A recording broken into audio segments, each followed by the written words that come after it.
ವಿದ್ಯಾರ್ಥಿಗಳೇ, ನಾವು ಕಳೆದ ತರಗತಿಯಲ್ಲಿ ಹರಿಹರ ಬರೆದಿರುವಂತಹ ದೇವನೊಲಿದನ ಕುಲವೇ ಸತ್ಕುಲಂ ಅನ್ನುವಂತ ಪದ್ಯಭಾಗವನ್ನು ನೋಡ್ತಾ ಇದ್ದೀವಿ. ಈ ದೇವನೊಲಿದ ಕುಲವೇ ಸತ್ಕುಲದಲ್ಲಿಯ ಮಾದರ ಚೆನ್ನಯ್ಯನ ಭಕ್ತಿ ಎಂಥದ್ದು, ಆತನ ಭಕ್ತಿ ಹೇಗಿತ್ತು, ಆತನ ಭಕ್ತಿಗೆ ಪರಮಾತ್ಮ ಒಲೆದು ಅಂಬಲಿಯನ್ನ ಸೇವಿಸಿದ ಪರಿ ಏನಾಯಿತು ಅನ್ನುವಂಥ ವಿಚಾರವನ್ನ ನಾವು ಕಳೆದ ತರಗತಿಯಲ್ಲಿ ನೋಡಿದ್ವಿ. ಆ ಕರಿಕಾಳ ಚೋಳ ಮುಷ್ಟಾನ್ನ ಭೋಜನವನ್ನ ಮಾಡಿ ದೇವಾಲಯದಲ್ಲಿ ನೈವೇದ್ಯವನ್ನು ಹಿಡ್ಕೊಂಡು ಕೂತಂತ ಸಂದರ್ಭದಲ್ಲಿ ದೇವರು ಪ್ರತ್ಯಕ್ಷ ಆಗೋದಿಲ್ಲ. ಪ್ರತ್ಯಕ್ಷ ಆಗದೇ ಇರುವಂತ ಸಂದರ್ಭದೊಳಗ ಆತ ತನ್ನ ಅಲಗಿನಿಂದ ತಾನು ಕತ್ತನ್ನು ಕೊಡಾಕ ಮುಂದಾದಂತ ಸಂದರ್ಭದೊಳಗ ಅಲ್ಲಿ ಶಿವನು ಪ್ರತ್ಯಕ್ಷನಾಗಿ ಹೇಳ್ತಾನೆ, ನಾನಿವತ್ತು ಏನ್ ಮಾಡಿದೆ, ಮಾದರ ಚೆನ್ನಯ್ಯನ ಮನೆಯ ಅಂಬಿಲಿಯನ್ನು ಉಂಡ್ಬಿಟ್ಟೆ, ಹೀಗಾಗಿ ಹಸಿವಿಲ್ಲ ಅನ್ನುವಂಥ ವಿಚಾರವನ್ನ ಆತ ವ್ಯಕ್ತಪಡಿಸಿದಾಗ, ನಾನು ಇಷ್ಟೊಂದು ಅಡಂಬರದ ಭಕ್ತಿಯನ್ನು ಹೊಂದಿರುವಂತ ನನಗೆ ಶಿವನು ಪ್ರತ್ಯಕ್ಷನಾಗ್ಲಿಲ್ಲ, ಆ ಚೆನ್ನಯ್ಯನಿಗೆ ಹೇಗೆ ಒಲಿದ, ಆತನನ್ನು ನೋಡ್ಬೇಕು, ಆತನ ನಾನು ಕಾಣ್ಬೇಕು, ದೇವನನ್ನು ಕಾಣ್ಬೇಕು ಅನ್ನುವಂತ ವಿಚಾರವನ್ನು ಇಟ್ಕೊಂಡು ತನ್ನ ಸಾಮ್ರಾಜ್ಯದ ಎಲ್ಲ ಗಣಪತಿಯನ್ನು ಹೊಂದಿರುವಂತವರು ಅವ್ರ ಜೊತೆ ಆತ ಬರುವಂತದ್ದು. ಎಡಬಲದ ಮುಕುಟವರ್ಧನರೊಡನೆ ನಡ್ಕೊಂತ ಯಾರು ಮಾದರ ಚೆನ್ನಯ್ಯನ ಮನಿ ಕಡೆಗೆ ಕರಿಕಾಳ ಚೋಳ ಬರ್ತಾನೆ. ಬಂದು ಆತನನ್ನ ನೀವು ಕಂಡ್ರೇನು, ನೀವು ನೋಡಿದ್ರೇನು, ಎಲ್ಲಿದೆ ಆತನ ಗುಡಿ, ಗುಡಿಯಲ್ಲಿದೆ ಗುಡಿಸಲು, ಯಾರೋ ಮಾದರ ಚೆನ್ನಯ್ಯ ಇರುವಂಥದ್ದು ಗುಡಿಸಲು. ಆದ್ರೆ ಅಲ್ಲಿ ಕರಿಕಾಳ ಚೋಳ ಕೇಳುವಂಥದ್ದು ಏನಂದ್ರೆ, ಚೆನ್ನಯ್ಯ ನಿಪ್ಪ ಗುಡಿ ಅದೆಲ್ಲಿದೆ ಎಂದು ತೋರುತ್ತೀರೆ ಅನ್ನುವಂತ ಮಾತನ್ನು ಹೇಳ್ತಾನೆ. ಚೆನ್ನಯ್ಯನೊಳಗೆ ಇದನ್ನೆಂದು ನೆರೆಪೇಳುತ್ತೀರೆ. ಅಲ್ಲಿ ಇದ್ದಂತ ಸುತ್ತಮುತ್ತನವರನ್ನ ಎಲ್ಲಿ ಚೆನ್ನಯ್ಯಲ್ಲಿ, ಚೆನ್ನಯ್ಯನ ಮನೆಯಲ್ಲಿ ಅಂತೇಳಿ, ಅವನಿರುವಂತ ಆ ಗುಡಿಯಲ್ಲಿ ಅಂತೇಳಿ ಕೇಳ್ತಾ ಇದ್ದ. ಅಲ್ಲಿವರೆಗೂ ನಾವು ಕಳೆದ ತರಗತಿಯಲ್ಲಿ ನೋಡಿದ್ದೀವಿ. ಈಗ ಮುಂದಿನ ಪದ್ಯದ ಭಾಗವನ್ನು ನೋಡೋದಾದ್ರೆ,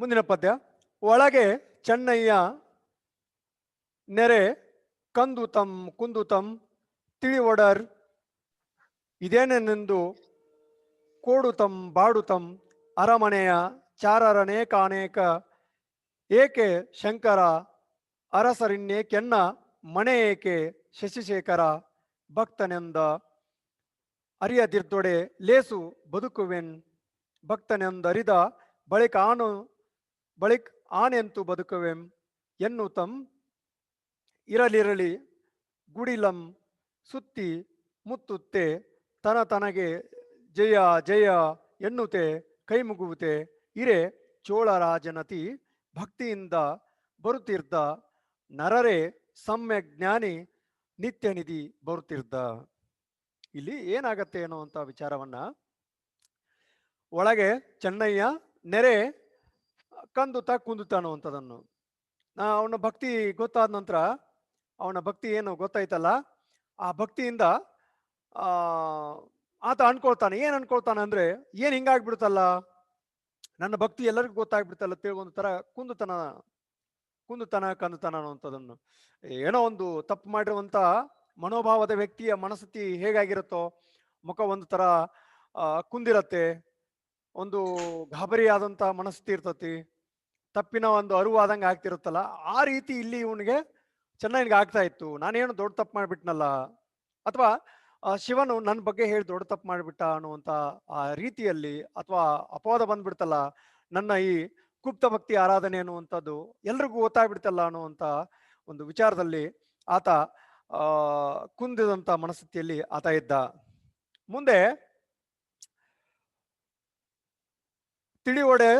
ತಿಳಿವೊಡೆರಿದೆ ಏನೆಂದು ಕೋಡುತಂ ಬಾಡುತಂ, ಕೋಡುತಂ ಅಂದ್ರೆ ನಡುಕ್ತಾ ಇದ್ದ, ಬಾಡ್ತಾ ಇದ್ದ, ಒಂದು ರೀತಿ ನಡುಕ್ತಾ ಇದ್ದ. ತಪ್ಪಿನ ಒಂದು ಮನಸ್ಥಿತಿ ಇದ್ದ ಹಾಗೆ, ಯಾವ ರೀತಿ ಮನುಷ್ಯ ತನ್ನ ಶಾರೀರಿಕ ಬದಲಾವಣೆಗಳಾಗ್ತಾವೋ ಆ ರೀತಿ ಇಲ್ಲಿ ಮಾದರ ಚೆನ್ನಯ್ಯನ ಮನಸ್ಥಿತಿ ಕೂಡ ಹಾಗಾಗಿತ್ತು. ಒಂಥರ ನಡುಕ್ತಾ ಇದ್ದ, ಕುಂದಿದ್ದ ಕಂದಿದ್ದ ಅನ್ನುವಂಥದ್ದು. ಬಾಡಿದ ಮುಖ ಇತ್ತ ಅವನದು.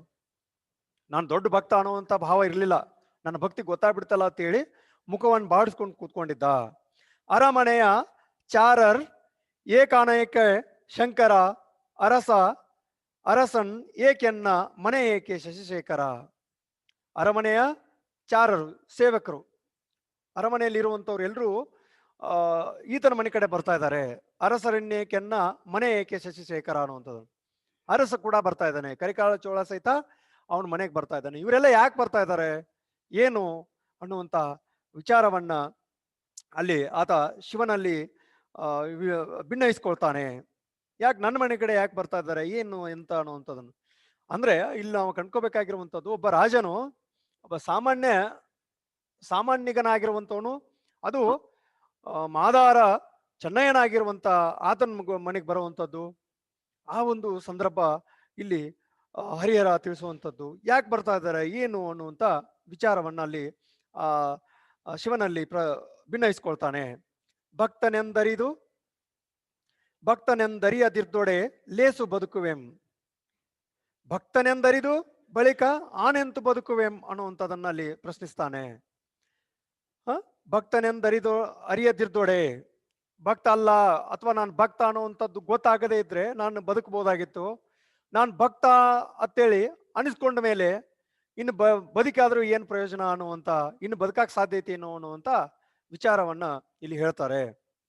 ಮಾದರ ಚೆನ್ನಾಗಿ ಹೇಳ್ತಾನೆ.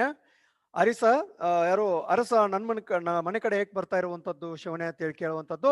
ಜೊತೆಗೆ ಭಕ್ತನೆಂದರಿಯದಿರ್ದೊಡೆ ಲೇಸು ಬದುಕುವೆಂ, ಭಕ್ತ ಅಲ್ಲ ಅನ್ನುವಂಥದ್ದು ಇತ್ತು ಅಂದ್ರೆ ನಾನು ಏನೋ 60 ವರ್ಷಗಳ ಕಾಲ ಅವ್ನು ಮಾಡ್ಕೊಂಡು ಬಂದಿರುವಂತ ಭಕ್ತಿ ಯಾರಿಗೂ ಗೊತ್ತಿರ್ಲಿಲ್ಲ.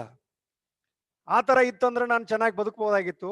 ನಾನು ಭಕ್ತನೆಂದು ಅರಿದ ಬಳಿಕ, ಭಕ್ತ ಅನ್ನುವಂಥದ್ದು ನಾನು ಗೊತ್ತಾದ ನಂತರ ಇನ್ನೇ ಬದುಕಾಕ್ ನನಗೆ ಅರ್ಹತೆ ಇಲ್ಲ ಅನ್ನುವಂಥ ರೀತಿ ಒಳಗ ಆತ ಆ ಗುಪ್ತ ಭಕ್ತಿನ ಅಥವಾ ಗುಪ್ತ ಭಕ್ತಿಯ ಆರಾಧನೆ ಕುರಿತಾಗಿ ಇಲ್ಲಿ ವ್ಯಕ್ತಪಡಿಸ್ತಾನೆ. ಭಕ್ತನೆಂದರಿದ ಬಳಿಕ ಆನಂತು ಬದುಕುವೆಂ ಎನ್ನುತಂ ಇರರಿರಳಿ ಗುಡಿಲಂ ಸುತ್ತಿ ಮುತ್ತೆತ್ತಿ ತನತನಗೆ ಜಯ ಜಿಯ ಎನ್ನುತೆ ಕೈ ಮುಗುವುತೆ ಇರೆ ಚೋಳರಾಜನತಿ ಭಕ್ತಿಯಿಂದ ಬರುತ್ತಿದ್ದ. ಚೋಳರಾಜ ಹೆಂಗ್ ಬರ್ತಾ ಇದ್ದಂದ್ರ ಬಹಳ ಭಕ್ತಿಯಿಂದ ಬರ್ತಾ ಇದ್ದ. ಜಯ ಜಯ ಅಂತೇಳಿ ಅವಂಗ ಜಯಕಾರ ಮೊಳಗ್ತಾ ಇತ್ತು. ಜಿಯಾ ಅಂತೇಳಿ ಕರೆಯುವಂಥದ್ದು.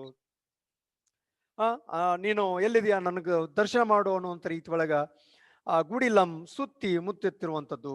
ಆತನ ಏನ್ ಗುಡಿಸ್ಲಿತ್ತಲ್ಲ, ಆತ ಬದುಕನ್ನು ನಡೆಸ್ತಾ ಇರುವಂತ ವಾಸಸ್ಥಳ ಏನಿದೆಯಲ್ಲ ಅಲ್ಲಿ ಎಲ್ಲರೂ ಸುತ್ತು ಮುತ್ತಿ ಜಯ ಜಿಯ ಅಂತ ಹೇಳಿ ಕೈ ಮುಗುತ್ತಾ ಇರುವಂತ ಆ ಚೋಳರಾಜನು ಅತಿ ಭಕ್ತಿಯಿಂದ ಬರ್ತಾ ಇದ್ದ. ಭಕ್ತಿಯಿಂದ ಬರುತ್ತಿದ್ದ ನರರೇ ಸಮ್ಯಕ್ ಜ್ಞಾನಿ ಸತ್ಯನಿಧಿ ಬರುತ್ತಿದ್ದ. ಆ ರೀತಿ ಬರ್ತಿರುವಂತವ್ರೆ ಸಮ್ಯಕ್ ಜ್ಞಾನಿ ಅಂದ್ರೆ ಸಂಪೂರ್ಣ ಜ್ಞಾನ. ಸಮ್ಯಕ್ ಜ್ಞಾನ ಅಂದ್ರ ಸಂಪೂರ್ಣ ಜ್ಞಾನ, ಫುಲ್ ನಾಲೆಜ್ ಅನ್ನುವಂಥದ್ದನ್ನು, ಹಾಫ್ ನಾಲೆಜ್ ಅಲ್ಲ, ಫುಲ್ ನಾಲೆಜ್, ಸಂಪೂರ್ಣವಾದಂತ ಜ್ಞಾನವನ್ನ ಪಡ್ಕೊಂಡು ಸತ್ಯನಿಧಿ ಬರ್ತಾ ಇದ್ದಾನೆ ಅಂತ ಹೇಳಿ ಆ ಚೋಳರಾಜ ಅತಿ ಭಕ್ತಿಯಿಂದ ಅಲ್ಲಿ ನೆರೆದಿರುವಂತ ಜನರಿಗೆ ಮಾದರ ಚೆನ್ನಯ್ಯನ ಬಗ್ಗೆ ಹೇಳ್ತಾ ಇದ್ದ. ಮುಂದಿನ ಪದ್ಯದಲ್ಲಿ ಗಳಗಳನೆ ನಡೆತಂದು ಚೆನ್ನಯ್ಯನಂ ಕಂಡು ಬಳಸಿ ಘನಪದವಿ ಬಂದೆಳೆ ಸಿರ್ದನಂ ಕಂಡು ಇಳಿಪಿಂದಂ ಸರ್ವಾಂಗಮಂ ಚೆನ್ನನ ಅಂಗ್ರಿಯಳು ತೊಳತೊಳಗೆ ಮುಕುಟ ಮಣಿ ಕಾಂತಿ ಪದ ಭೂಮಿಯಳು ಪಾದರಜಮಂ ಕಣ್ಗಳೊಳೊತ್ತಿ ದನಿಯುತ್ತಿರೆ ಪಾದಮಂ ಬಲ್ಲಿವಿಡಿದು ಬಿಡನೆಂದು ಪೆನಗುತ್ತಿರೆ ಏನಯ್ಯ ಚೋಳನೃಪ ನೀನಿನಿತು ಬಪ್ಪರೆ ಬಾಲು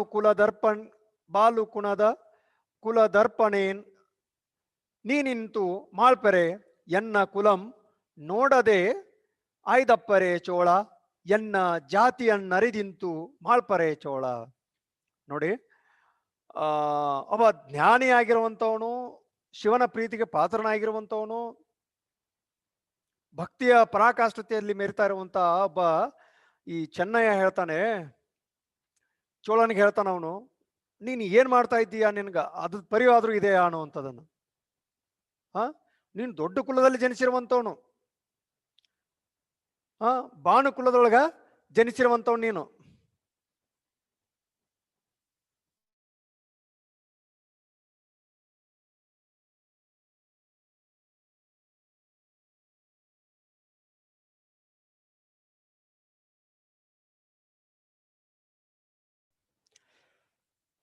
ಅಲ್ಲಿ ಒಂದು ಬಾಣುಕುಣದಲ್ಲಿ ಜನಿಸಿರುವಂತವ್ ನೀನು. ಬಾಣುಕುಲದ ಆ ದರ್ಪಣ ಅಂದ್ರೆ ಕನ್ನಡಿ ಅನ್ನುವಂತ ಒಂದು ಉನ್ನತವಾದಂತ ಕುಲದಲ್ಲಿ ಜನಿಸಿರುವಂತವ್ ನೀನು. ನನ್ನ ಕುಲವನ್ನು ನೋಡ್ದೇನೆ, ನನ್ನ ಕುಲ ನಿನಗೆ ಗೊತ್ತಿಲ್ಲೇನು, ನನ್ನ ಜಾತಿಯನ್ನು ಅರಿತು ನೀನು ಈ ತರ ಮಾಡ್ತಾ ಇದೆಯಲ್ಲ, ಇದು ಸರಿನಾ ಅನ್ನುವಂತ ಒಂದು ಸ್ಥಿತಿಯನ್ನ, ಮನಸ್ಥಿತಿಯನ್ನ ಅಲ್ಲಿ ಚೆನ್ನಯ್ಯ ವ್ಯಕ್ತಪಡಿಸ್ತಾನೆ. ಮಾದರ ಚೆನ್ನ ವ್ಯಕ್ತಪಡಿಸ್ತಾರೆ. ಗಳನೆ ನಡೆ ತಂದು ಚೆನ್ನಯ್ಯ ನಮ್ ಕಂಡು ಬಳಸಿ ಗಣಪದವಿ ಬಂದೆಳೆಸಿರ್ದ ನಮ್ ಕಂಡು. ಅಲ್ಲಿ ಗಳಗಳನೆ ಬರ್ತಾನೆ, ಬಂದು ನಡೆ ತಂದು ಚೆನ್ನಯ್ಯನನ್ ಕಂಡು ಬಳಸಿ ಗಣಪದವಿ ನಮ್ ಕಂಡು.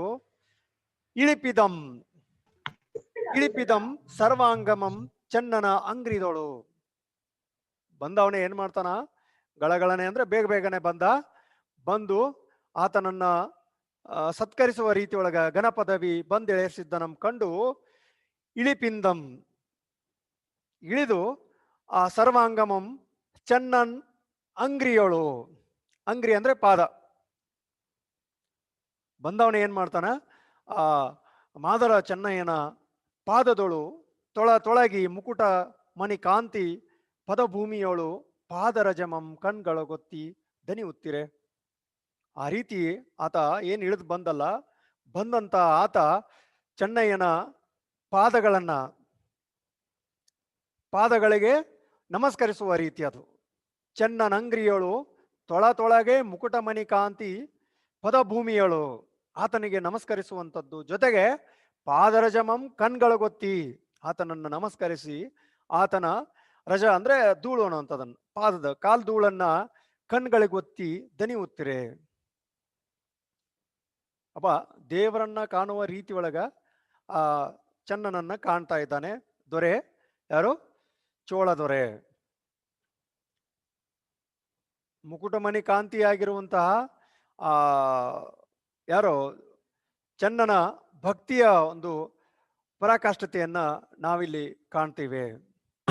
ಪದಭೂಮಿಯೋಳು ಪಾದರಜಮಂ ಆ ಚೆನ್ನನ ಪಾದದ ಧೂಳನ್ನ ಏನ್ ಮಾಡ್ತಾನೆ, ಕಣ್ಣಿಗೆ ಹೊತ್ಕೊಳ್ಳುವಂಥದ್ದು. ಈ ದೇವಾಲಯಕ್ಕೆ ಹೋದಾಗ ಸೋಮಾಡಿ ಕಣ್ಣಿಗೆ ಹೊತ್ಕೊಂಡು ಈ ತರ ನೆವರಿಸುವಂಥದ್ದು ಇದೆಯಲ್ಲ, ಆ ತರ ಆತನನ್ನ ಪಾದಗಳನ್ನ ಸ್ಪರ್ಶಿಸಿ ನಮಸ್ಕರಿಸಿ ಆತನ ಪಾದ ಧೂಳುಗಳನ್ನ ಏನ್ ಮಾಡ್ತಾನೆ, ಕಣ್ಣಿಗೆ ಒತ್ತುಕೊಳ್ತಾನೆ. ಈ ರೀತಿ ಇರ್ಬೇಕಾದ್ರೆ ದನಿ ಮುತ್ತಿರೆ ಪಾದಮಂ ಬಿಲ್ವಿಡಿದು ಬಿಡನೆಂದು ಪೆನಗುತ್ತಿರೆ. ಪಾದಮಂ ಬಲ್ವಿಡಿದು ಬಲ್ ಅಂದ್ರೆ ಬಲವಾಗಿ ಅನ್ನುವಂಥದ್ದು, ಹಿಡಿದು ವಿಡಿದು ಅನ್ನುವಂಥದ್ದು. ಪಾದಗಳನ್ನ ಬಲವಾಗಿ ಹಿಡಿದು ಬಿಡನೆಂದು ಪೆನಗುತ್ತಿದೆ. ನಾನು ಬಿಡೋದಿಲ್ಲ, ನಿಮ್ಮ ಪಾದ ಹಿಡ್ಕೊಂಡು ನಾನು ನಿಮ್ಮ ಅನುಗ್ರಹ ಆಗೋವರೆಗೂ ಬಿಡೋದಿಲ್ಲ, ನೀವು ಒಬ್ಬ ದೊಡ್ಡ ಶಿವಭಕ್ತ ನೀವು ಅನ್ನೋ ರೀತಿ ಒಳಗ ಆತನ ಪಾದವನ್ನ ಹಿಡ್ಕೊಂಡಿದ್ದ. ಪೆನಗುತ್ತೀರೆ.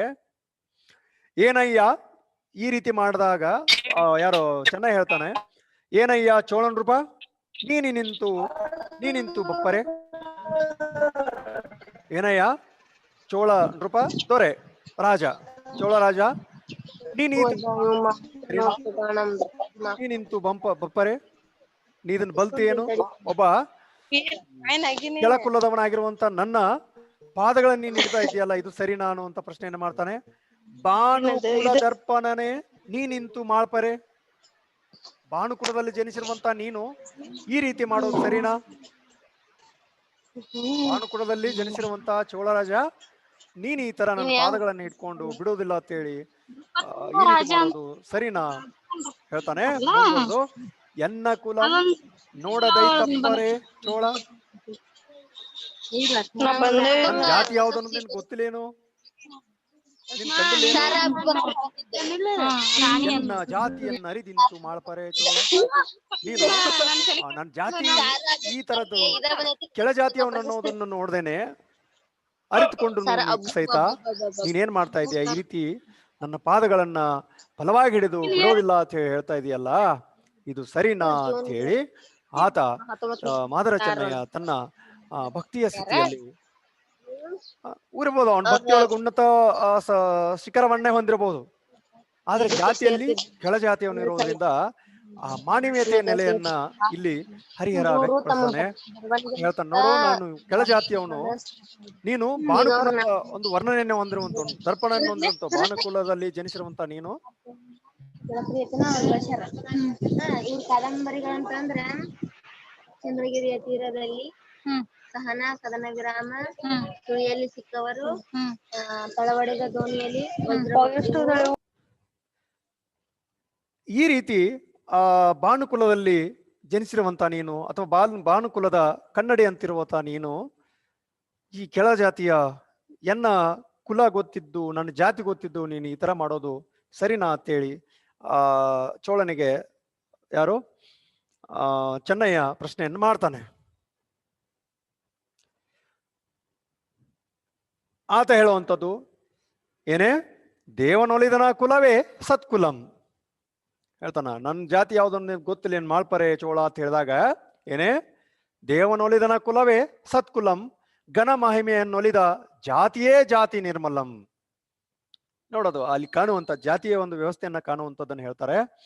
ಏನೇ ದೇವನೊಲಿದನ ಕುಲವೇ ಸತ್ಕುಲಂ, ಘನ ಮಹಿಮೆಯನ್ನೊಲಿದ ಜಾತಿಯೇ ಜಾತಿ ನಿರ್ಮಲಂ, ಸರ್ವರ ನೊಡನುಂಡ ನಿಮ್ಮಯ ಜಾತಿಗಾಂ ಸರಿಯೇ, ಸರ್ವಜ್ಞ ನಿನ್ನ ಕರ್ಪಿಂಗೆನ್ನ ಶಿರಸರಿಯೇ, ಕೆರ್ಪಿಂಗೆನ್ನ ಶಿರಸರಿಯೇ, ಬಿಡನಯ್ಯ ನಿಮ್ಮ ಪಾದಮಂ ಬಿಟ್ಟು ಬಾಳ್ವೆನೆ, ಮುಡಮೂರ್ತಿಯಂ ಬಿಟ್ಟು ನರಕದೊಳಗ್ ಆಳ್ವೆನೆ, ನಡೆಯಿಯೆಂದಲ್ಲಿ ಗಜಮಸ್ತಕವನ್ನೇರಿಸುತ್ತೆ, ಗುಡಿಗಟ್ಟ ಹೇಳೆಂದು ಪುರದೊಳಗೆ ಸಾರಿಸುತ್ತೆ, ನಡೆತಂದು ಮೃಡನಾಲಯದ ಮುಂದೆ ನಿಂದಿರ್ದು ಕಡುನೇಹದಿಂ ಗಜದ ಮಗ್ಗುಲತ್ತಂ ಸಾರ್ದು. ನೋಡ್ರಿ, ಇದು ಯಾವಾಗ್ಲೂ ಇರುವಂಥದ್ದೇ. ಇದು ಯಾವಾಗ್ಲೂ ಜ್ಞಾನಕ್ಕ ಒಂದು ಬೆಲೆ ಇದ್ದೇ ಇರ್ತತಿ ಅನ್ನುವಂಥದ್ದು. ಆದ್ರೆ ಅದಕ್ಕೆ ಸರಿಯಾದಂತ ಒಂದು ಸ್ಥಾನ ಮಾನ ಸಿಗದೇ ಇರಬಹುದು. ಆದ್ರೆ ಅದಕ್ಕೆ ಸಿಕ್ತು ಅಂದ್ರೆ, ಅದಕ್ಕೆ ಒಂದು ಸ್ಟೇಟಸ್ ಅನ್ನುವಂಥದ್ದು ಸಿಕ್ತು ಜ್ಞಾನಕ್ಕ, ಅದ್ರ ಬೆಲೆನೇ ಬೇರೆ ಇರ್ತತಿ ಅನ್ನುವಂಥದ್ದು. ಇಲ್ಲಿ ಕೂಡ ಭಕ್ತಿಯು ಕೂಡ ಹಾಗೆ.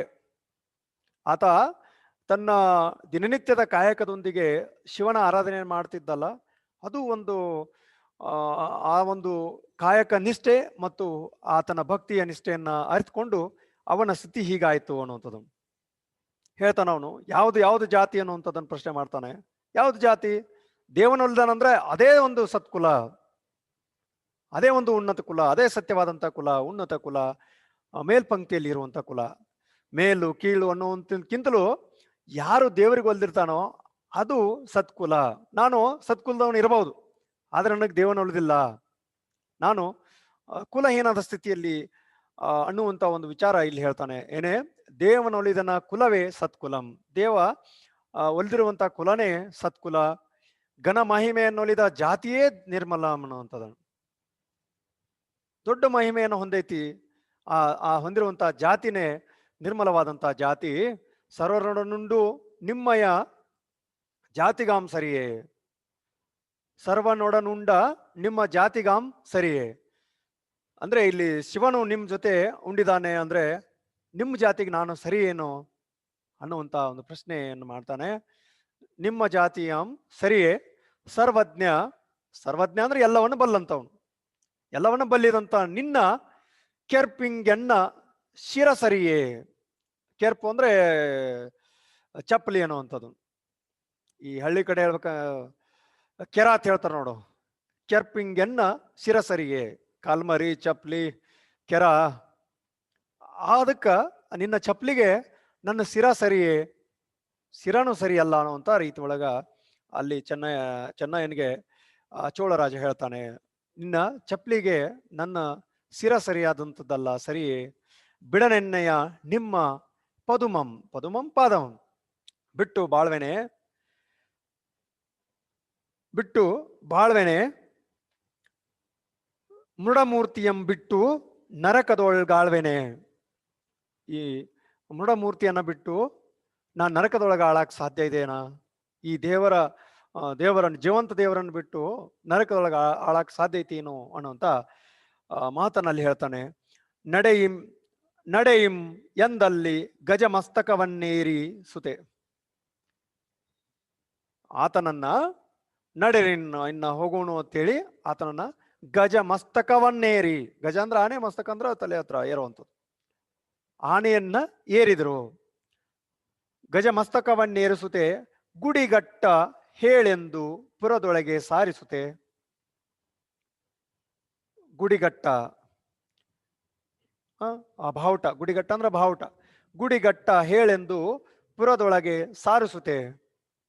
ಈ ಬಾವುಟನ್ನ ಕಟ್ಟೋದು ಅಂದ್ರೆ ಏನೋ ಒಂದು ಕಾರ್ಯಕ್ರಮ ಇದೆ ಅನ್ನುವಂಥ ರೀತಿ ಒಳಗ ಅಲಂಕಾರ ಮಾಡೋ ರೀತಿ ಒಳಗ ಬಾವುಟವನ್ನು ಕಟ್ಟತ್ ಹೇಳು ಅನ್ನುವಂಥದ್ದು. ತೋರಣ ಕಟ್ಟಿ ಯಾರನ್ನ ಸ್ವಾಗತ ಮಾಡ್ಕೊಳ್ಳುವಂಥದ್ದು ಅಥವಾ ಉತ್ಸವ ಮಾಡುವಂಥದ್ದು ಇರ್ತದಲ್ಲ, ಆ ನೆಲೆಯಲ್ಲಿ ಇಲ್ಲಿ ಹೇಳುವಂಥದ್ದು ಗುಡೆಗಟ್ಟಿ ಹೇಳೆಂದು ಪುರದೊಳಗೆ ಸಾರಿಸುತ್ತೆ. ನಡೆತಂದು ಮೃಡನಾಲಯದ ಮುಂದೆ ನಿಂತಿದ್ದು, ನಡೆತಂದು ಮೃಡನಾಲಯದ ಮುಂದೆ ನಿಂದಿರ್ದು ಕಡು ನೇಹದಿಂ, ಆತನನ್ನು ಕರ್ಕೊಂಡ್ಬಂದು ಆ ಶಿವನ ದೇವಾಲಯ, ಮೃಡ ಅಂದ್ರೆ ಶಿವನ ದೇವಾಲಯದ ಮುಂದೆ ನಿಂದಿರಿಸಿದ್ರು. ಆನೆ ಮೇಲೆ ಏನ್ ಕರ್ಕೊಂಡು ಬಂದ್ರಲ್ಲ, ಬಂದು ಆತನನ್ನ ಅಲ್ಲಿ ನಿಂದಿರಿಸಿದ್ರು. ಕಡು ನೇಹದಿಂ, ಬಹಳ ಪ್ರೀತಿಯಿಂದ. ಕಡು ನೇಹ ಸ್ನೇಹ, ಹೌದಾ? ಬಹಳ ಪ್ರೀತಿಯಿಂದ ಗಜದ ಮಗ್ಗುಲತ್ತಂ ಸಾರ್ದು, ಬಹಳ ಪ್ರೀತಿಯಿಂದ ಚೋಳದ ರಾಜ ಏನ್ ಮಾಡ್ತಾನೆ, ಆ ಆನೆ ಹತ್ರ ಮಗ್ಗುಲ ಹತ್ರ ಹೋಗಿ ಆತನನ್ನು ಇಳಿಸ್ಕೊಳ್ತಾನೆ. ಹೋಗಿ ಆನೆ ಹತ್ರ ಇಳಿಸ್ಕೊತಾನೆ. ಆನೆಯಂದಿಳಿಪಿ ಮೆಲ್ಲನೆ ಬಂದು ಕೈಗೊಟ್ಟು ದಾನನಿಧಿ ಚನ್ನನಂ ಹರುಷದಿಂ ಮುಂದಿಟ್ಟು ಒಡಗೊಂಡು ಬಂದೊಳಗೆ ಶಿವಲಿಂಗಂ ತೋರಿ ಮೃಡನೊಡನೆ ತಾರ್ಕನೆ ಗೊಡುತಂ ಚೋಳಂ ತೋರಿ ಕಂಡು ಚೆನ್ನಯ್ಯನ ಅಭವಂಗೆ ಕಡುಮೊಳೆವುತಂ. ಆ ಚೆನ್ನಯ್ಯನ್ಗೆ ಯಾವ ರೀತಿ ಸತ್ಕರಿಸಿದ ಅನ್ನುವಂಥ ವಿಚಾರ. ಕಂಡಯ್ಯ ಇಂತು ದೂರುವರೆ ನಿನಗಿನುತಂ ಚೋಳನಿಂ ಪಿಡಿತರಿಸಿದಂ ತಪ್ಪು ಮಾಡಿದ್ದೇನೆ, ಹೇಳಯ್ಯ ನಿನ್ನಲ್ಲಿ ಪದವಿಯಂ ಬೇಡಿದ್ದೇನೆ, ಅರಿಯದಂಬಲಿಯನ್ನರ್ಪಿಸಿದೊಡ ಇಂತಿರುವರೆ ಹೇರಿಯ ಸೂಡಿದ ಶಿವನೇ ನೀನಿಂತು ದೂರುವರೆ ಅನ್ನುವಂಥದ್ದು. ಹೇರಿ ಅಂದ್ರೆ ಚಂದ್ರ. ನೋಡೋಣ ಒಂದೊಂದು ಸಾಲ ನೋಡ್ತಾವ. ಆನೆಯಂದಿಳಿಪಿ ಮೆಲ್ಲನೆ ಬಂದು ಕೈಗೊಟ್ಟು, ಆತನನ್ನ ಆನೆಯ ಮೇಲಿಂದ ನಿಧಾನವಾಗಿ ಕೈ ಕೊಟ್ಟು ಯಾರು ಕರಿಕಾಲ ಚೋಳ ಏನ್ ಮಾಡ್ತಾನೆ, ಚೆನ್ನನನ್ನ ಹರುಷದಿಂದ ಇಳಿಸ್ಕೊಂಡ. ಹರುಷದಿಂದ ಏನ್ ಮಾಡ್ತಾನೆ, ಆತನನ್ನ ಆನೆಯಿಂದ ಇಳಿಸ್ಕೊಂಡ. ಹರುಷದಿ ಮುಂದಿಟ್ಟು ಒಡಗೊಂಡು ಬಂದೊಳಗೆ ಶಿವಲಿಂಗಮಂ ತೋರಿ, ಆತನನ್ನ ಕರ್ಕೊಂಡು ಬಂದು ಆ ದೇವಾಲಯದಲ್ಲಿರುವಂತಹ ಶಿವಲಿಂಗವನ್ನ ತೋರಿಸ್ತಾನೆ. ಶಿವಲಿಂಗದ ಮುಂದೆ ಆತನನ್ನ ನಿಂದಿರ್ಸ್ತಾನೆ. ಮೃಡನೊಡನೆ ತಾರ್ಕನೆ ಗೊಡುತ್ತಾ, ಮೃಡನೊಡನೆ ತಾರ್ಕನೆ ಗೊಡುತ್ತಾ, ಆತನೇನು ಅಲ್ಲಿ ದೇವಾಲಯ ಕರ್ಕೊಂಡು ಹೋದಲ್ಲ, ಕರ್ಕೊಂಡು ಹೋಗಿ ಆ ಶಿವಲಿಂಗದ ಮುಂದೆ ನಿಂದಿಸಕ ಶಿವ ಏನಾಗ್ಬಿಟ್ಟ, ಪ್ರತ್ಯಕ್ಷನಾಗ್ತಾನೆ. ತಾರ್ಕನೆ ಗೋಡುತ್ತಾ ಚೋಳಂ ತೋರಿ, ತಾರ್ಕನೆ ಗೋಡುತ್ತಾ ಅಂದ್ರೆ ಪ್ರತ್ಯಕ್ಷವಾದ. ಚೋಳಂ ತೋರಿ, ಚೋಳ ತೋರಿಸ್ತಾನೆ. ಕಂಡು ಚೆನ್ನಯ್ಯನ್ ಅಭವಂಗೆ ಕಡುಮುಳಿಯುತಂ, ಆ ಚೆನ್ನಯ್ಯ ಅಭವಂ ಅಂದ್ರೆ ಶಿವನನ್ನು ಕಂಡು ಬಹಳ ಕಡುಮುಳಿಗೊಂಡ. ಕಂಡಯ್ಯ ಇಂತು ದೂರುವರೆ ನೀನನಗತಂ ಅನ್ನುವಂತ ಮಾತನಲ್ಲಿ ಹೇಳ್ತಾನೆ. ನೀನ್ ನನ್ನ ಮೇಲೆ ಇಷ್ಟು ದೂರಬಹುದಾ ನೀನು ಅನ್ನುವಂಥದ್ದು.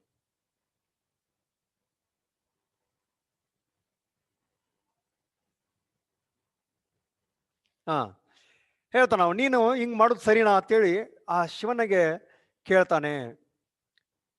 ಕಂಡಯ್ಯ ಇಂತು ದೂರುವರೆ ನೀನನಗತಂ, ನೀ ನನ್ನ ಬಗ್ಗೆ ಈ ರೀತಿ ದೂರುವುದಾ ಸರಿನಾ?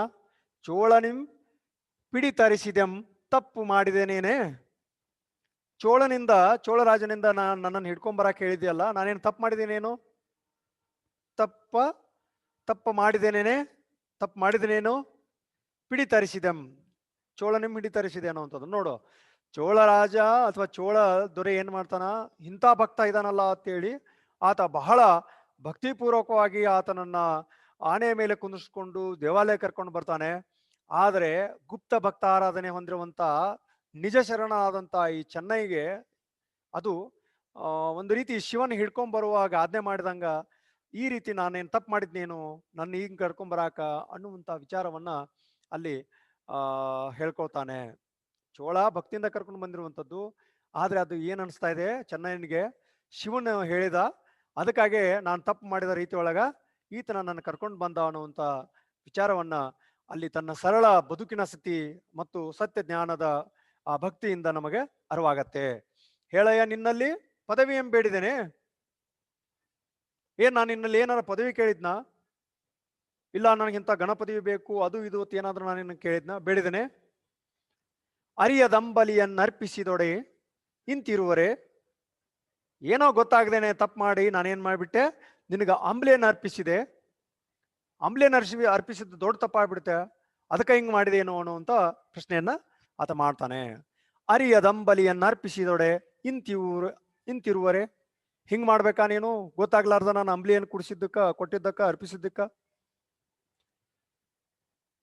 ಹೇರಿಯ ಸೂಡಿದ ಶಿವನೇ ನೀನಿಂತು ದೂರುವರೆ, ಚಂದ್ರನನ್ನು ಧರಿಸಿರುವಂತ ಶಿವನೇ, ಹೇರಿ ಅಂದ್ರೆ ಚಂದ್ರ, ಚಂದ್ರನನ್ನ ಧರಿಸಿರುವಂತ ಶಿವನೇ, ನೀನು ಈ ರೀತಿ ಮಾಡೋದು ಸರಿನಾ ಅನ್ನುವಂತ ವಿಚಾರವನ್ನ ಆ ಶಿವನ ದೇವಾಲಯದಲ್ಲಿ ಶಿವನ ಮುಂದೆ ಹೇಳ್ಕೊಳ್ತಾನೆ. ಹೇಳ್ಕೊಂಡು ಮುಂದೆ ಹೇಳ್ತಾನೆ, ಮೇದಿನಿಗೆ ಬೀದಿಗರು ಆದುದೆನ್ನಯ್ಯ ಭಕ್ತಿ, ವಾದೇಕೆ ಹರಲೆಯನ್ ತಂದಿಕ್ಕಿತಿ ಭಕ್ತಿ, ಇನ್ ಇಳೆಯೊಳರನ್ ಎನ್ನೆನ್ನುತ್ತಲ ಅತಿ ಭಾಷೆಯಂ ಮಾಡೆ ಚೋಳನಯ್ಯ ನಿರದ ಅಲಗ ಕಿತ್ತು ಕೊರಳ ಹೂಳು ಹೊಡೆ ಶಿವಲಿಂಗದಿಂದ ಶಿವನೈಂದು ನೆರೆಪಿಡಿದು ಅವಿಚಾರದಿಂದಿಂತು ಮಾಳ್ಪರೆ ನೀನರಿದು ಮರಿದು ಚೋಳಂಗೆ ಪೇಳೊಡೆ ಕೋಪವಿನೇತೇಕೆ ಅರಿಯದೆ ಎಂದೆವು ಚೆನ್ನ ಸೈರಿಸು ಆತುರ ಬೇಕೆ ಎಂದು ಮೃಡಮೂರ್ತಿ ಚನ್ನಂಗೆ ನೇಹಮೆಮ್ಮೆಂದು ನಿಂದು ಚೋಳಂಗೆ ಚೆನ್ನನ ತೋರುತಂ ನುಡಿದು. ಇಲ್ಲಿ ಈ ಪದ್ಯದೊಳಗೆ ಏನ್ ಮಾಡ್ತಾನೆ ಚೆನ್ನಯ್ಯ, ನಾನೇನ್ ತಪ್ಪು ಮಾಡಿದೆ ಅಥವಾ ನಾನೇನಾದ್ರೂ ಬೇಡಿದ್ನ, ಗಣಪದವಿ ಕೊಡು, ಆ ಪದವಿ ಕೊಡು, ಮಹಾಪದವಿ ಕೊಡುತ್ತೆ, ನಾನು ನಿನ್ಗೆ ಏನಾದ್ರೂ ಕೇಳಿದ್ನೇನು? ಚೋಳ ರಾಜನು ಈ ರೀತಿ ನನ್ನನ್ನ ಬಂಧಿಸೋದು ಆಕಾರ ಒಳಗ ಹಿಡ್ಕೊಂಬರಾಕ್ ನೀನು ಆಜ್ಞಾಪಿಸಿದೆಲ್ಲ, ಹೇಳಿದ್ಯಲ್ಲ, ನಾನೇನಂತ ತಪ್ಪು ಮಾಡಿದೆ ಅಂತೇಳಿ ಕೇಳಿ ಮುಂದೆ ಹೇಳ್ತಾನ, ಮೇದಿನಿಗೆ ಬೀದಿಗರುವಾದುದೆನ್ನಯ್ಯ ಭಕ್ತಿ. ಮೇದಿನಿ ಅಂದ್ರೆ ಭೂಮಿ. ಈ ಭೂಮಿಯೊಳಗ ಈ ಕ್ಷೇತ್ರದೊಳಗೆ ನನಗೇನಾಗ್ಬಿಡ್ತು ಅಂದ್ರೆ ಬೀದಿಗರು ಆದಂಗ ಆಗ್ಬಿಡ್ತು ನನ್ನ ಭಕ್ತಿ. ಬೀದಿಗರು ಅದನ್ನ ಒಂದು ಅನಾಯ ಸ್ಥಿತಿಯನ್ನ ಕಾಣುವಂಥದ್ದು ಬೀದಿಗರಗಳನ್ನ. ಹೌದಾ? ಯಾರಾದ್ರೂ ಅದನ್ನ ಪ್ರೀತಿಯಿಂದ ಕರೆದು ಇದನ್ನ ಮಾಡುವಂಥದ್ದಲ್ಲ. ಬೀದಿಗರು ಅಲ್ಲಿ ಹೋಗ್ತು, ಅಲ್ಲಿ ಮೈತಾ ಇತ್ತು ಅಂದ್ರೆ ಅಲ್ಲಿ ಹೊಡೆಯುವಂಥದ್ದು, ಅಲ್ಲಿ ಹೊಡೆಯುವಂಥದ್ದು, ಈ ರೀತಿ ಆಗ್ಬಿಡ್ತು ನನ್ನ ಭಕ್ತಿ.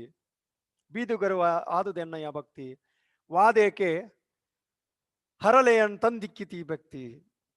ಹರಳಿ ಮಾಡ್ಬಿಡ್ತು. ಮಾದರ ಚೆನ್ನಯ್ಯ ಭಕ್ತ ಅಂತ ಬಹಳ ಭಕ್ತ ಅದಾನತ್ತವ, ಅವನ ಜೊತೆ ಶಿವನು ಅಂಬ್ಲಿಯನ್ನು ಕುಡ್ದಾನಂತ, ಅಂಬ್ಲಿ ಪ್ರಸಾದವನ್ನು ಸ್ವೀಕಾರ ಮಾಡ್ಯಾನಂತೇಳಿ ನನಗೆ ಹರಳಿ ತಂದ್ಬಿಡ್ತಿದ್ದು. ಈ ಭೂಮಿಯಲ್ಲಿ ಈ ಕ್ಷೇತ್ರದಲ್ಲಿ ನನಗೇನಾಗ್ಬಿಡ್ತು, ಬೀದಿಯಲ್ಲಿ ತಿರುಗಾಡುತ್ತಿರುವಂತ ಒಂದು ಕರ ಆದಂಗ ಆಗ್ಬಿಡ್ತು ನನ್ನ ಭಕ್ತಿ. ಇನ್ನು ವಾದ ಯಾಕೆ? ಹರಳಿಯನ್ನು ಕೂಡ ತಂದಿಟ್ಬಿಡ್ತಿದ್ದು ಭಕ್ತಿ. ಹರಳಿ ಅಂತ ಹೇಳ್ತಾರಲ್ಲ, ಅಪವಾದ ತಂದು ಬಿಡ್ತು ಅಂತ ರೀತಿ. ಇಳೆಯೋಳ್ ಇರೇನೆನ್ನುತ್ತ ಆತ ಹೇಳ್ತಾನ, ಇಳೆಯೋಳರಿನ್ ಎನ್ನುತ್ತ ಅತಿ ಭಾಷೆಯಂ ಮಾಡೆ, ಬಹಳ ಜೋರಾಗಿ ಹೇಳ್ತಾನ, ನಾನಿನ್ನು ಬದುಕೋದಿಲ್ಲ ಅಂತೇಳಿ ಭಾಷೆಯನ್ನು ಮಾಡ್ತಾ ಚೆನ್ನಯ್ಯನ್ ನಿರದ ಅಲಗ ಕಿತ್ತು, ಅಲ್ಲಿ ಚೆನ್ನೈನ ಹತ್ರ ಅಥವಾ ಚೆನ್ನನ್ ಮುಂದಿರುವಂತ ಆ ಅಲಗ ಕತ್ತಿಯನ್ನ ತಗೊಂಡು ಕಿತ್ತು, ಅಲಗ ಕಿತ್ತು ಕೊರಳ ಹೋಳು ಒಡೆ. ಇನ್ನೇನು ಅದನ್ನ ತಗೊಂಡು ಇನ್ ಕೊರಳು ಹೊಡ್ಕೋಬೇಕು ಅನ್ನುವಂತ ಸಂದರ್ಭದೊಳಗಿದ್ದ. ಅಷ್ಟೊತ್ತಿಗೆ ಶಿವನು ಏನ್ ಮಾಡ್ತಾನೆ, ಅದನ್ನ ತಡಿತಾನೆ. ಶಿವಲಿಂಗದಿಂದ ಶಿವನೈ ತಂದು ನೆರೆ ಪಿಡಿದು ಆತನನ್ನು ಹಿಡ್ಕೊಳ್ತಾನೆ. ಅದನ್ನು ಅದೇನು ಅಲಗಿತ್ತಲ್ಲ, ಕತ್ತಿ ಇತ್ತಲ್ಲ, ಅದ್ ಕತ್ತಿ ತಗೊಂಡು ಹೊಡ್ಕೊಳಕ ಚೆನ್ನಯ್ಯ ಅಣಿ ಆದಾಗ ಶಿವ ಆ ಶಿವಲಿಂಗದಿಂದ ಬಂದು ಆತನನ್ನು ತಡಿತಾನೆ, ನೆರೆ ಪಿಡಿದು. ಏನದು ಅವಿಚಾರದಿಂದಿಂತು ಮಾಳ್ಪರೆ ನೀನರಿದು. ವಿಚಾರ ಮಾಡ್ದೇನೆ, ಅವಿಚಾರವಾಗಿ, ನಿನ್ನ ಅದ್ರ ಬಗ್ಗೆ ಏನು ಸ್ಪಷ್ಟವಾದಂತ ವಿಚಾರನ ಗೊತ್ತಿಲ್ಲ, ನೀನು ಅವಿಚಾರದಿಂದಾಗಿ ಈ ರೀತಿ ಮಾಡ್ತಾ ಇದ್ದೀಯಲ್ಲ, ಸರಿನಾ ಇದು ಅಂತೇಳಿ ಪ್ರಶ್ನಿಸ್ತಾನೆ. ಅವಿಚಾರದಿಂದ ನೀನೇನ್ ಮಾಡ್ತಾ ಇದ್ದಿ, ಈ ರೀತಿ ಮಾಡ್ತಾ ಇದ್ದಿ ಅಂತ ಹೇಳಿ ಆತನನ್ನ ಹೇಳ್ತಾನೆ. ನೀನ್ ಮಾಡುದು ಸರಿನಾ, ಮಾಳ್ಪರೆ ನೀನ್ ಇರಿದು, ನೀನ್ ಅರಿತುಕೊಂಡಂತವನು, ನೀನ್ ತಿಳಿದಂತವನು, ಈ ರೀತಿ ಯಾವ್ದದು ಅವಿಚಾರದಿಂದ ಈ ರೀತಿ ಮಾಡೋದು ಸರಿನಾ ಅಂತೇಳಿ ಆ ಶಿವ ಕೇಳ್ತಾನೆ. ಮರೆದು ಚೋಳಂಗೆ ಪೇದೊಡೆ ಕೋಪವಿನಿತೇಕೆ. ನಾನು ಮರ್ತ ಚೋಳಗೆ ಹೇಳ್ಬಿಟ್ಟೆ ನಿನ್ನ ಭಕ್ತಿ ಬಗ್ಗೆ. ನಾನು ಮರಿದು ಅಂದ್ರೆ ಮರೆತು ನಾನು ಏನ್ ಮಾಡ್ಬಿಟ್ಟೆ ಗೊತ್ತಾಗ್ದೇನೆ ಚೋಳಂಗ ಹಂಗ ಹೇಳ್ಬಿಟ್ಟೆ, ಹೇಳ್ದೊಡೆ ಕೋಪವಿನಿತೇಕೆ. ಯಾಕೆ ಸಿಟ್ಟು ಮಾಡ್ಕೊಳಕತ್ತಿ, ನನ್ಗೆ ಮರಿವಿನಿಂದ ಹೇಳ್ಬಿಟ್ಟೆ, ನಾನು ಮರ್ತ ಹೇಳ್ಬಿಟ್ಟೆ. ನಾವು ಸಾಮಾನ್ಯವಾಗಿ ಹೇಳೋದಿಲ್ಲ, ಇಲ್ಲ ನಾನು ಹೇಳ್ಬಾರ್ದಾಗಿತ್ತು, ಮರ್ತಂಗ ಹೇಳ್ಬಿಟ್ಟೆ, ಗೊತ್ತಾಗ್ಲಿಲ್ಲ ನನಗಂತ ಹೇಳ್ತೀವಲ್ಲ, ಆ ರೀತಿ ಒಳಗ ಶಿವನು ಹೇಳ್ತಾನೆ, ನಾನು ಮರ್ತು ಆ ಚೋಳಂಗೆ ಹೇಳ್ಬಿಟ್ಟೆ, ಯಾಕೆ ಕೋಪ ಮಾಡ್ಕೊಳ್ತಾ ಇದ್ದೀಯ ಅಂತ ಹೇಳಿ ಹೇಳ್ತಾನೆ. ಅರಿಯದ ಎಂದೇವು ಚೆನ್ನಯ್ಯ ಸೈರಿಸು ಆತುರವೇಕೆ. ಗೊತ್ತಾಗ್ದೇನ ನಾನು ಏನ್ ಮಾಡ್ಬಿಟ್ಟೆ, ಆ ಚೋಳರಾಜನ ಮುಂದೆ ಹೇಳ್ಬಿಟ್ಟೆ. ಅರಿಯದೆ ಗೊತ್ತಾಗ್ಲಿದೆ ಹೇಳಿದ್ದೀನಿ, ಚೆನ್ನ ಸೈರಿಸು, ತಾಳ್ಮೆ ತಗೋ, ತಾಳು, ಯಾಕೆ ಆತುರ ಪಡ್ತಾ ಇದ್ದೀಯಾ ಅಂತೇಳಿ ಶಿವನು ಆತನಿಗೆ ಹೇಳ್ತಾನೆ. ಮುಂದೆ ಎಂದು ಮೃಡಮೂರ್ತಿ ಚೆನ್ನಂಗೆ ನೇಹಮನ್ ಎಂದು ನಿಂದು ಚೋಳಂಗೆ ಚೆನ್ನನ ತೋರುತಂ ನುಡಿದ. ಅಲ್ಲಿ ಹೇಳ್ತಾನೆ, ಏನೋ ನನ್ಗೆ ಗೊತ್ತಾಗದೇನೆ ಅಥವಾ ಒಂದು ಮರ್ತ್ ನಾನು ಚೋಳನ್ ಮುಂದೆ ಹೇಳ್ಬಿಟ್ಟೆ, ಅರಿಲಾರ್ದ ಹೇಳಿರುವಂಥದ್ದು, ಅದಕ್ಕೆ ಯಾಕೆ ನೀನು ಎಷ್ಟು ಕೋಪ ಮಾಡ್ಕೊಳ್ತಾ ಇದ್ದೀಯಾ ಅಂತ ಹೇಳಿ ಆತ ಮೃಡಮೂರ್ತಿ ಶಿವನು ಚೆನ್ನಂಗೆ ನೇಹಮನ್ನೆಂದು ಬಹಳ ಪ್ರೀತಿಯಿಂದ ಇರುವಂತ ಸ್ಥಿತಿ, ಪ್ರೀತಿಯಿಂದ ಹೇಳ್ತಾನೆ. ನಿಂದು ಚೋಳಂಗೆ ಚೆನ್ನನ ತೋರುತಂ ನುಡಿದು. ಚೋಳಂಗೆ ಚೆನ್ನನ ತೋರಿಸ್ತಾ ಹೇಳ್ತಾನೆ, ನೋಡಯ್ಯ ಚೋಳ. ನೆಕ್ಸ್ಟ್ ಪದ್ಯದೊಳಗೆ ಬರುವಂತ ಕೊನೆಯ ಪದ್ಯದಿದು. ನೋಡಯ್ಯ ಚೋಳ ಗುಪ್ತಾರ್ಚನೆಯ ಮೋನಿಯಂ ಅಡಂಬರವನ್ ಅಳಿದ ಲಿಂಗಾಭಿಮಾನಿಯಂ ಎಂದು ಕೊಂಡಾಡುತ್ತಿರೆ ಹೂಮಳೆ ಗಳೆಗರಿತಾವೆ. ನಿಂದು ದುಂದುಬಿ